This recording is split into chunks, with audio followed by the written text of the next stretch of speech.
Welcome to the Paperboats podcast. My name's Ian Grosz. I'm a researcher and writer, and like many people, I'm concerned about our deepening environmental crises. In each episode of this podcast, I'll be meeting with a different writer from the Paperboats collective. We'll discuss their work and the issues that they write about. Paperboats are a group of writers from across Scotland and beyond, inspired by Kathleen Jamie's poetic response to COP26.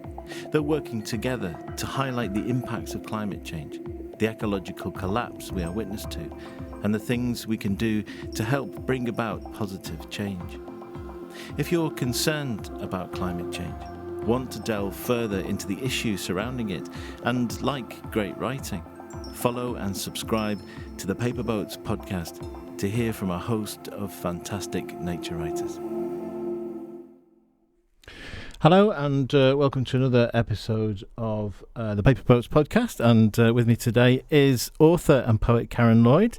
Karen lives on the edge of the Lake District National Park and is a senior researcher and writer in residence with Lancaster University's Future Places Centre, where she also teaches on the university's creative writing MA programme. Her most recent book, Abundant Nature in Recovery, published by Bloomsbury in the UK and US, was longlisted for the Wainwright Prize for Writing on Conservation in 2022. Her first book, The Gathering Tide, A Journey Around the Edge of Morecambe Bay, published by Sarabande in 2015, was selected as a Book of the Year in The Observer, and along with the subsequently published The Blackbird Diaries in 2017, won awards at the Lakeland Book of the Year. Karen's poetry has been commissioned by the BBC and features in numerous magazines and anthologies. Her pamphlet, Self-Portrait as Ornithologist, was published by Wayleave Press in 2020. So, welcome, Karen. Thanks for joining us. How are you doing today? I believe you got a bit of a cold. Yeah, I'm on the tail end of a horrible cold, but there we are. So I thought we'd begin then, Karen, just with your involvement with Paperboats. Well, on the website it says it's a focus as Scotland as home ground, and it's fair to say is composed mostly of writers based in Scotland. So just for our listeners, sorry, can you tell us how someone from south of the border there in Cumbria, how you've snuck in? I snuck in. Yes. I snuck in. Yeah. Well, it's an interesting process. I mean, I think 18 months ago, nobody knew that this was going to happen, and it all came out of a meeting at Stirling University where I'd done my masters. Oh, okay. 2013 to 14, and then we had this meeting to talk about what those of us writing about nature and the environment might do, if anything, and really Paperboats came out of that. So I suppose I'm a kind of honorary member from south of the border, having spent a year trogging north to Stirling to do my masters. And anyway, what happens in Scotland, some of it is entirely specific, but much of the issues are national and global. So I think it's really good to have a website that's Scottish in focus, but that actually welcomes submissions from other parts of the world as well. There's nothing wrong with that. No, there's quite a diverse group of writers increasingly, and as you say, total universal issues. So on the Zine, you have just not long finished acting as editor along with Leonie Charlton for issue 4. And I was reading a piece that you put out, a short piece in issue 1 of the Zine, just giving advice to writers that were looking to submit.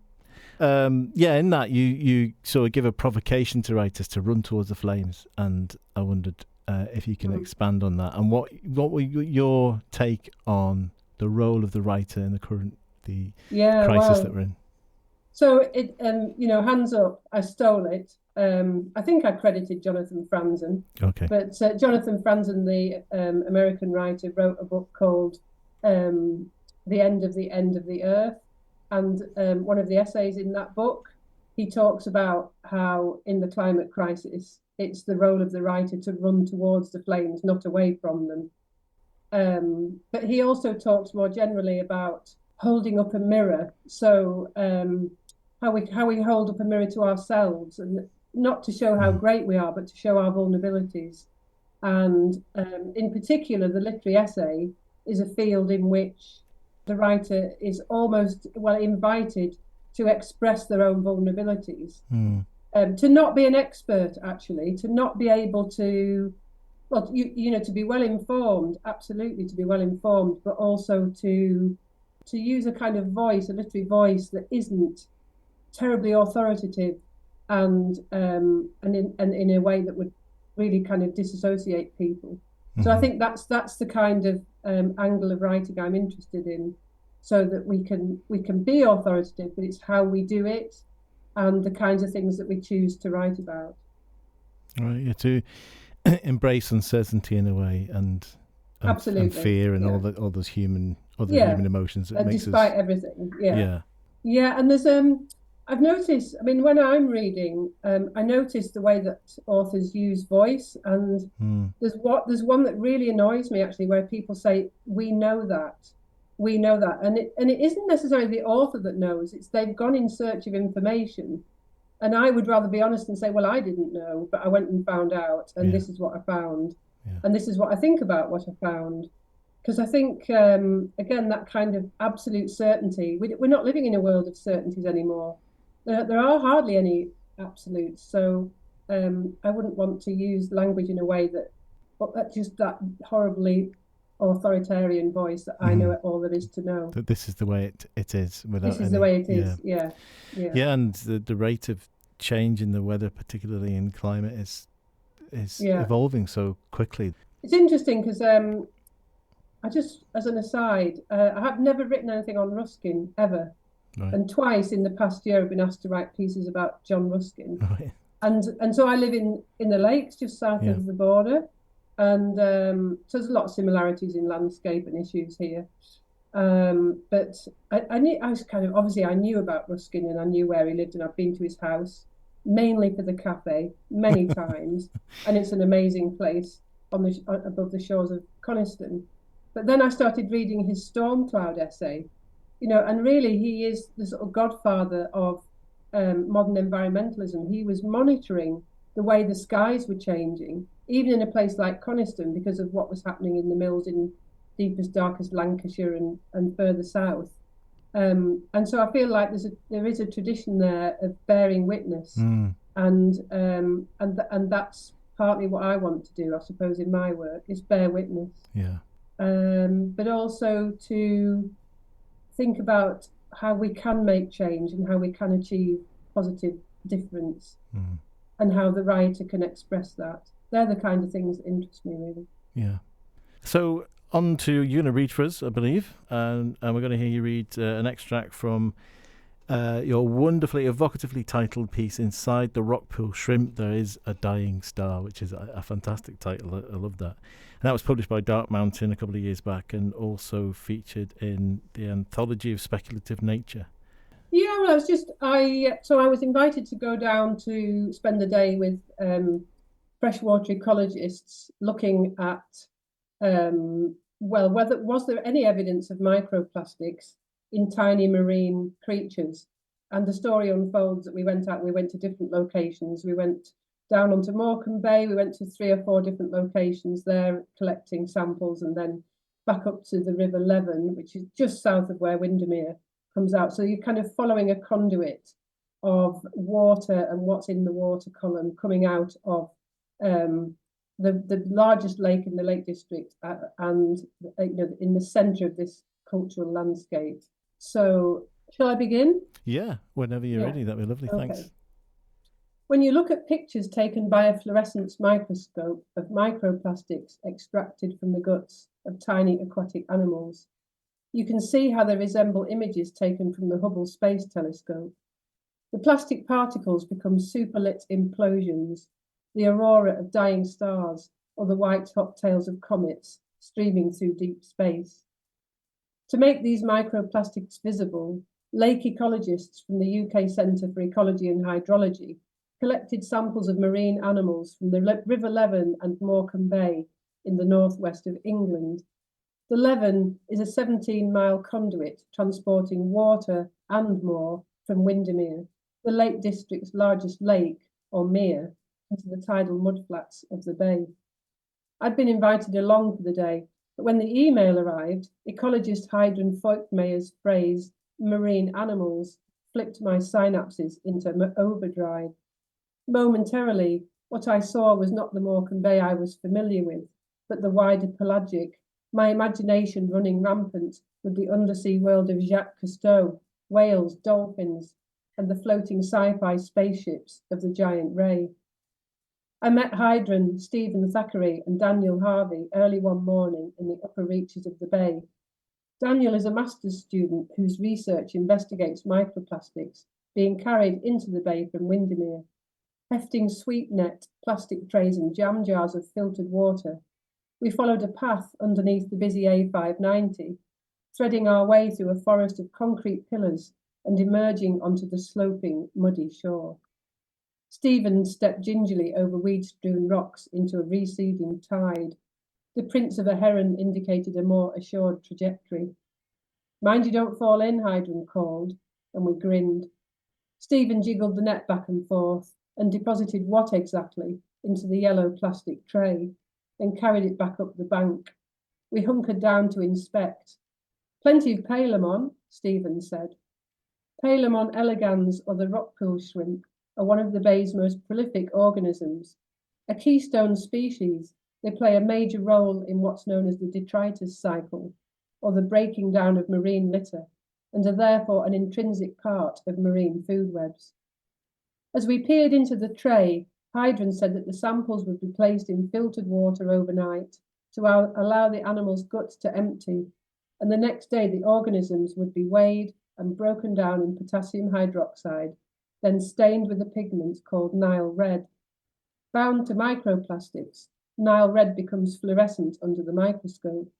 It is this process that creates that extraordinary deep space imagery. Microplastics are now a deeply embedded part of our culture. They exist in the stratigraphic records of sediments and are bound up in molecules that fall as snow on Antarctica.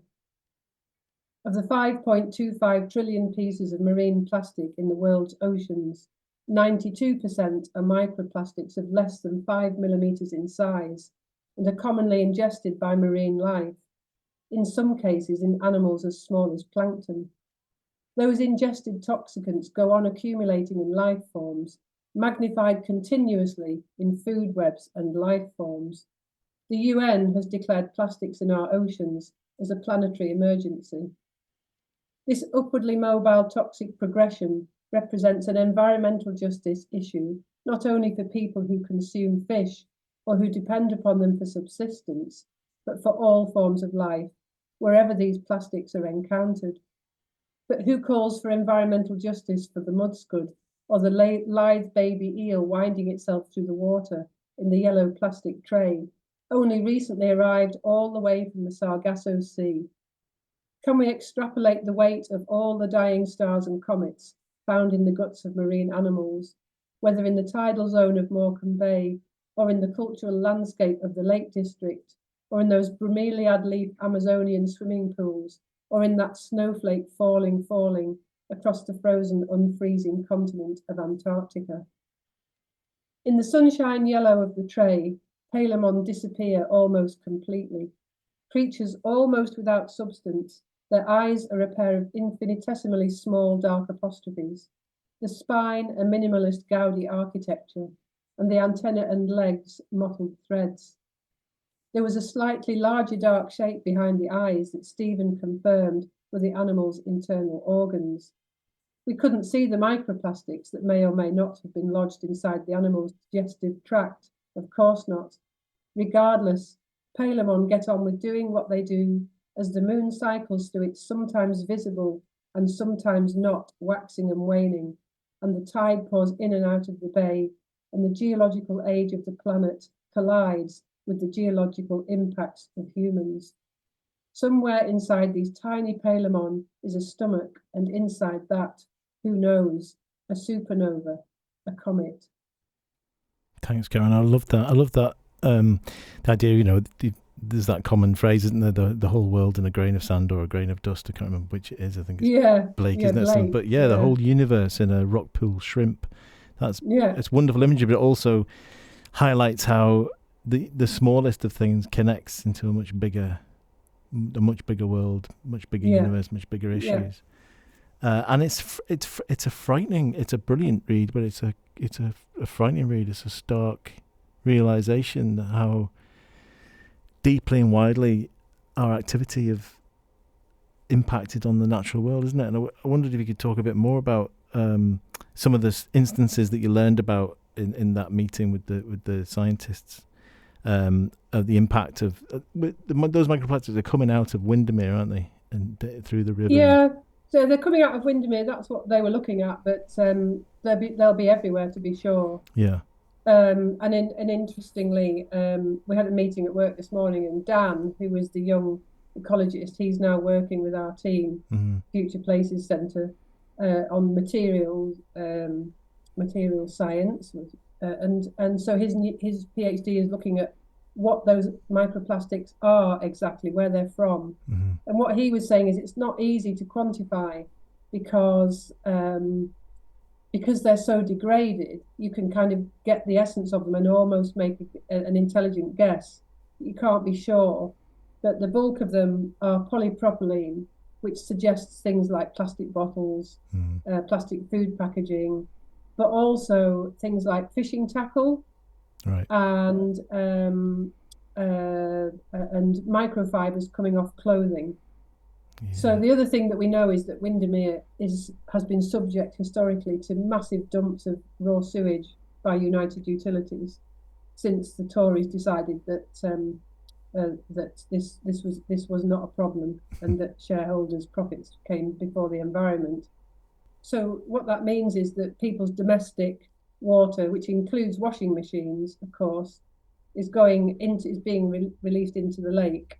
And because we are, as a culture, very reliant now on polyester clothing, then and I'm wearing a fleece now, those microfibers are going to go into the wastewater.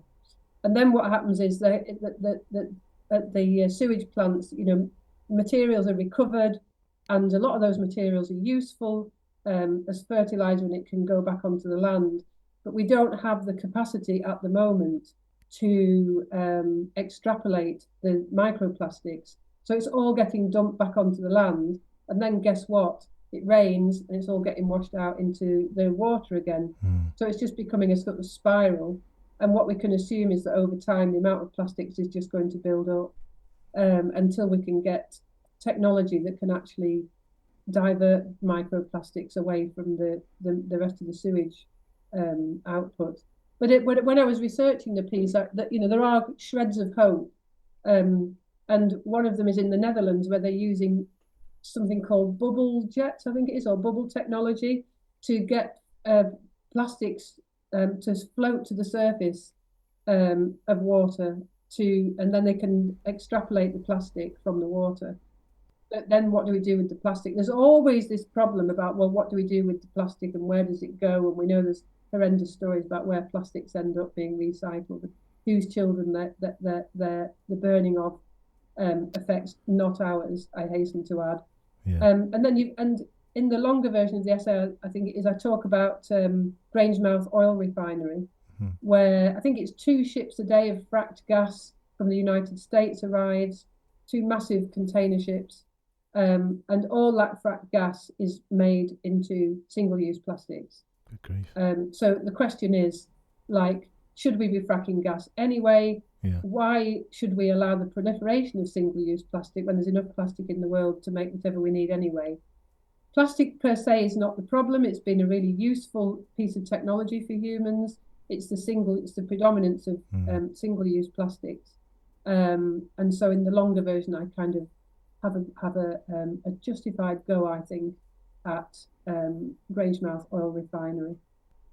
Can you, maybe a silly question, but can you outline where the predomination of single-use plastics comes from? Is it just the ever-expanding upscaling of capitalist industry? Or well, yes, absolutely, because I think that's a really clear example. We all know it's a problem, but then we all go to the supermarket. Yeah. I also talk in the essay about It's summer, there's a punnet of raspberries. What are they in? They're in plastic. And you stand there, we all stand there in the supermarket, having this dilemma. Do I want raspberries, but do I want the plastic? Yeah. And we all cave in. I know that I'm, fallible.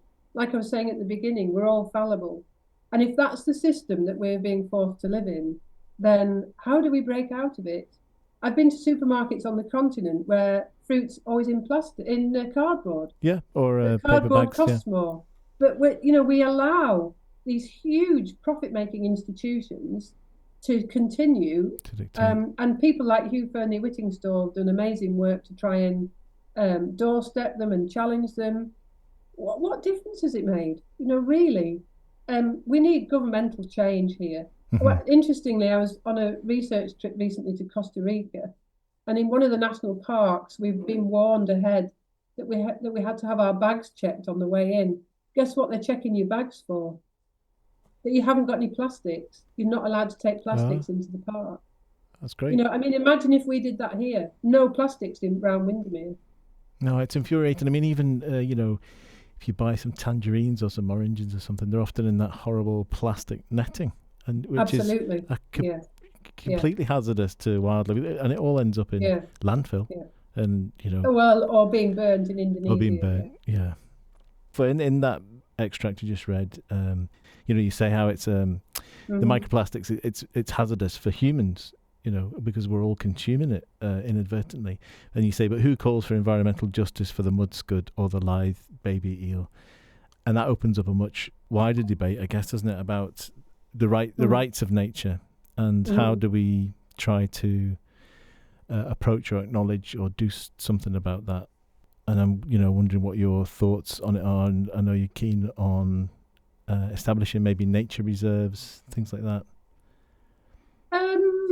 Yeah, I don't think I'd use the word reserve. It's more wildlife refugia, where humans are not allowed, because I think and this is hugely contentious, I mean, with some colleagues, we had a paper published recently on The Ecologist talking about, if we extend the right to roam, well, what about the rights of animals to be undisturbed, and I think we British, we're terribly myopic. We're a small island, and we feel this deep historical anger about the way the majority of people have been treated by the privileged few and the landowning classes. Yeah. And I think there's a horrible disconnect now between calls for the right to roam to be extended that has somehow got horribly mangled with how we think about nature, and this idea that if we get millions more people out into nature, whatever that is, then that will help reconnect people to nature, and therefore we can save it.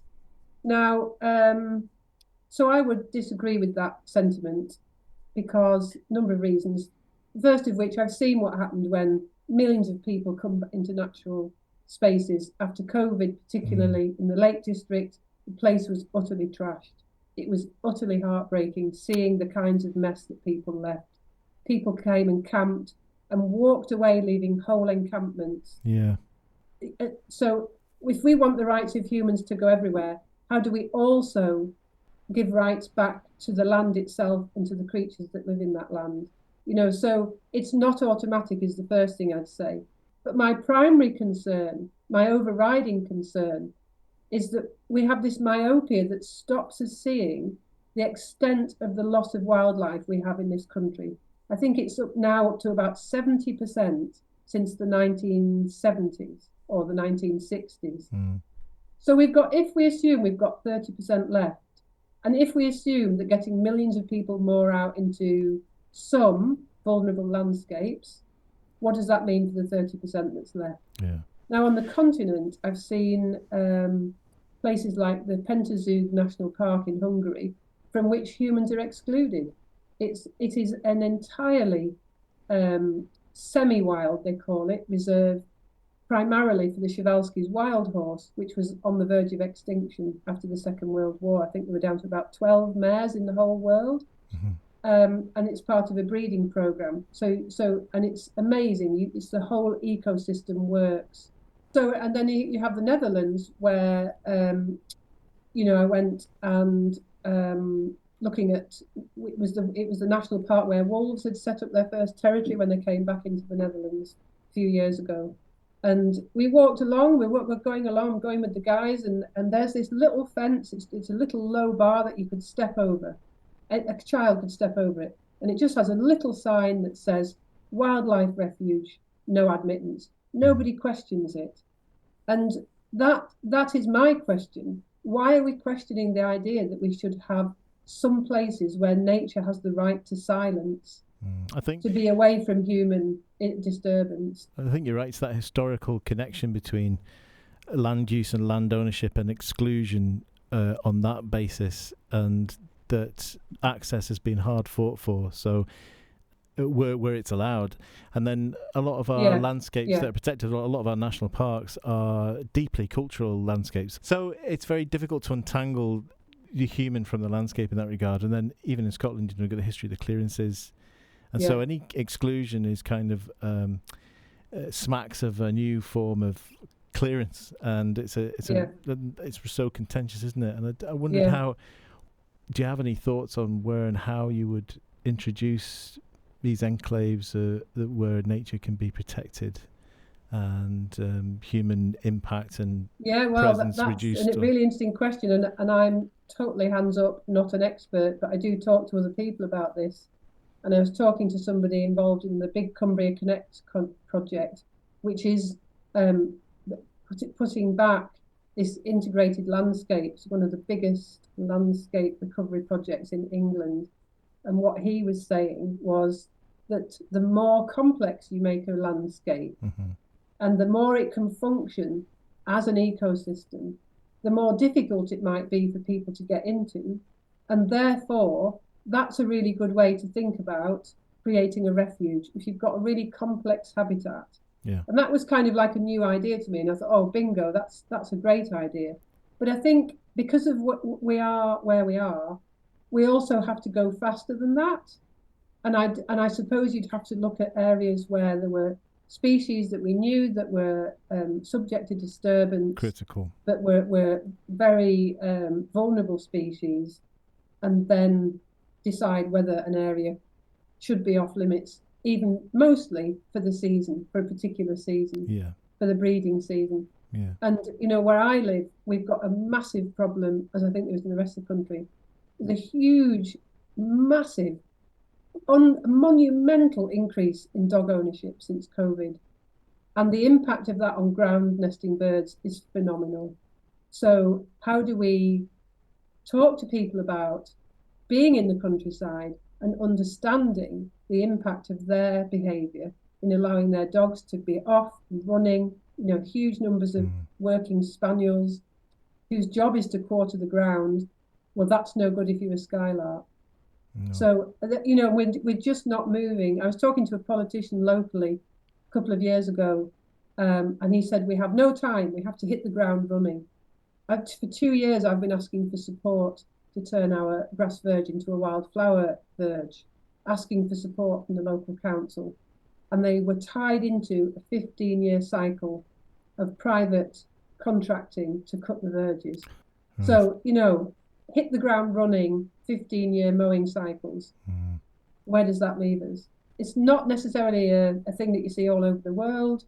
Not that I've travelled that much, but I think we've got this very strange myopia in Britain, and we're just not getting there. I think it's got to come back to starting with education. Yeah. And I think you've done that beautifully in that piece, and the time's gone very quickly, but I'd like to say thank you for reading, and thanks for sharing your insights and advocating for the rights of nature. And if any of our listeners want to, if you enjoyed hearing Karen's piece there on the Rockpool Shrimp, you can check out her website at karenlloyd.co.uk. You can check out anthologies that Karen's edited, as well as her own books. So do check that out, and thanks so much. Well, thanks, Ian. It's been a really interesting chat.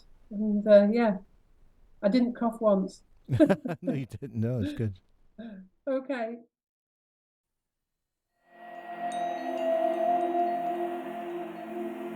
I heard the beautiful promises. And sure, I'm a river, but I can take a side. From this day I'd rather keep afloat like wee folded paper boats, the hopes of the young folk chanting at my bank, fear in their spring bright eyes. So hear this, fail them and I will rise. Paperboats supports Global Justice Now and the Scottish Rewilding Alliance. To learn more about their campaigns and Paperboats Writers, go to paperboats.org.